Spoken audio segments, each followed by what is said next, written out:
মাগরিবের পরে কারো সঙ্গে কথা না বলে এই দোয়াটি 7 বার পরে আল্লাহ তাআলার কাছে যা চাইবেন আল্লাহ আপনাকে তাই দান করবে।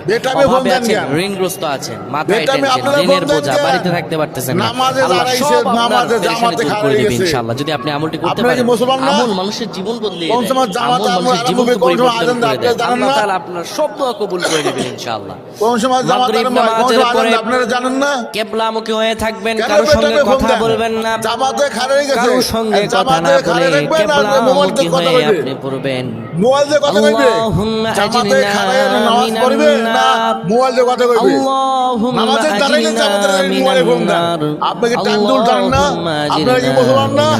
মুসলমান না জামাতে দাঁড়াই কোন সময় আযান নাই, মসজিদে কোন সময় জামাতে দাঁড়ায় আপনারা খেয়াল নাই, কথা না বলে পড়ে 7 বার দেখেন না, হাত তুলে আল্লাহ আযান শুনেন না, আল্লাহ জাহান্নামের আগুন থেকে বাঁচাবেন এবং আল্লাহ আপনার নামাজে দাঁড়াইলে আল্লাহ আকবার কই নামাজে দাঁড়াইলে আপনারা বলবেন আমিন।